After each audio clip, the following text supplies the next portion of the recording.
초반에 반복되는 우영우 배려에 최수연에게 우영우가 강자예요! 라고 말하며 말문이 막히게 만들었던 권민우. 이후그는 블라인드 게시판에 한바다의 취업 비리를 고발한다는 글을 올렸고 그 대상은 누가 봐도 우영우였죠. 이런 권민우에게 한선영 측 기자까지 찾아와 해수미의 비밀을 떠먹여주는데요. 우영우에 못마땅했던 권민우는 약점을 크게 잡았다 싶어 해수미에게 태산에서 일하고 싶다고 찾아갔습니다. 해수미는 우영우를 한바다를 그만두게 할 수 있냐는 물음에 그는 알겠다고 답했었죠. 이건 지금까지 우리가 봐온 권모술수 권민우다운 행동이었는데요. 제주도에 간 권민우는 권모술수가 아닌 어른 권민우였습니다. 아니 제주도 갔다고 이렇게 사람이 바뀌나요?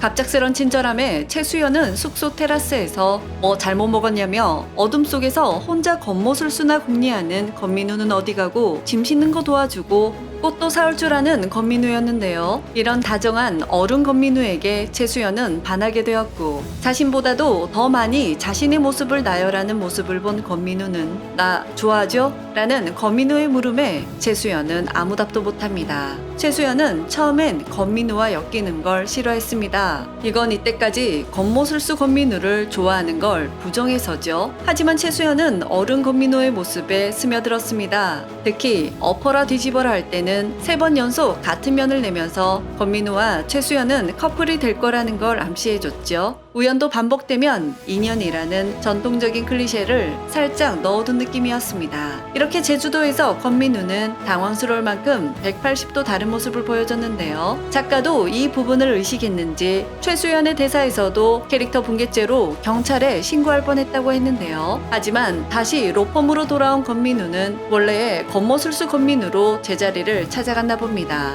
최수연이 동료를 위해서 좀 바보 같을 순 없어요? 라고 하는데요. 이 대사를 보면 권민우가 또 입만 열면 얄미운 소리에 한 대 쥐어받고 싶은 짓을 했다는 걸 알 수 있죠. 그리고 다시 다음 장면에서 권민우는 우영우가 기자에 둘러싸여 괴로워하는 걸 막아주는 장면이 보이는데요. 권민우는 최수연의 그 한마디에 마음이 움직였을까요? 아니 사실 권민우는 앞으로 소개팅하겠다며 스타일 확 바뀐 차림으로 온 최수연의 모습을 보고 이미 반했었죠. 처음에는 최수연에게 관심이 없을 때 우영우는 강자라고 영우를 챙기는 수연에게 자신의 주장을 굽히지 않았지만 이제 권민우는 최수연도 자신을 좋아하고 있다는 걸 알고 있는 상태죠. 남자에게 용기란 좋아하는 사람에게 잘 보이고 싶고 좋은 사람이고 싶을 때 생기는 거잖아요. 이렇게 되면 예전과는 다르게 동료를 위해서 좀 바보 같을 순 없어요 라던 최수연의 말의 힘이 크게 작용할 것으로 보입니다. 다시 말해 사랑의 힘이죠.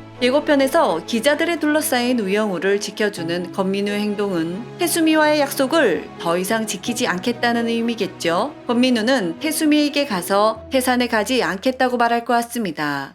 치기 어린 권민우의 말에 혹할 태수미도 아니지만 태수미 역시 어떤 계약서를 남긴 약속이 아니라 별 기대 안 했을 수도 있을 텐데요. 법무부 장관 인사청문회 한 달을 앞두고 혼의 자식 우영우라는 태수미의 장애물을 권민우가 정리하나 했는데 다행히 각성의 길로 방향을 트는 것 같죠. 하지만 아직 한선영이 남아있습니다. 태수미와 한선영의 대격돌이 관전 포인트로 남아있는데요.